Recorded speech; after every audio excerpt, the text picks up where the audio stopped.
അഷ്ടമുടി കായലിലെ മൺട്രോത്തുരുത്തിലെത്തുന്ന സഞ്ചാരികൾ കായൽ സൗന്ദര്യവും കണ്ടൽക്കാടിൻ്റെ സൗന്ദര്യവും ആവോളം ആസ്വദിക്കാറുണ്ട്. ധാരാളം മനോഹരമായ സ്ഥലങ്ങളുണ്ട് മൺട്രോത്തുരുത്തിൽ. എന്നാൽ മൺട്രോത്തുരുത്തിലെത്തുന്നവരെ ആകർഷിക്കുന്ന പുതിയൊരിടമുണ്ട്.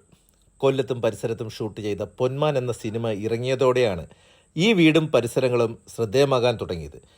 കൊല്ലവും പരിസരവുമായിരുന്നു പൊന്മാൻ എന്ന സിനിമയുടെ പ്രധാന ലൊക്കേഷനുകൾ. മൺട്രോത്തുരുത്തിലെ ഈ ലൊക്കേഷനിലാണ് മരിയാനോ കല്യാണത്തിന് ശേഷം വരുന്ന വീടും ക്ലൈമാക്സ് സംഘടനകളും നടന്ന ചെമ്മീൻ കെട്ടുമുള്ളത്. സഞ്ചാരികൾ വളരെ കൗതുകത്തോടെയാണ് കണ്ടൽക്കാട്ടിലൂടെയുള്ള യാത്രകൾ ആസ്വദിക്കുന്നത്. ശരിക്കും ഒരു കാട്ടിലകപ്പെട്ട പോലെ ഒരു പ്രതീതി ഉണ്ടാക്കാൻ കായലിന് നടുവിലുള്ള ഈ കണ്ടൽക്കാടുകൾക്ക് സാധിക്കുന്നു. കായലിനടിയിൽ നിന്നും കമ്പുകൾ മാതിരി ഉയർന്നു കാണപ്പെടുന്ന വേരുകൾ ചെടികൾക്ക് ശ്വസിക്കുവാനുള്ളതാണെന്ന് പറയപ്പെടുന്നു. വിവിധ തരം കണ്ടൽക്കാടുകൾ ഇവിടെ കാണാം. മണ്ണൊലിപ്പ് തടയാനും മത്സ്യങ്ങളുടെയും ചെമ്മീനിൻ്റെയും വളർച്ചയെയും ജലശുദ്ധീകരണത്തിനും പാരിസ്ഥിതിക സംരക്ഷണത്തിനും സഹായിക്കുന്നു. മൺട്രോത്തുരുത്തിൽ പോകുന്നവർ ഈ സ്ഥലങ്ങൾ കണ്ടു തന്നെ മടങ്ങാൻ ശ്രമിക്കുക.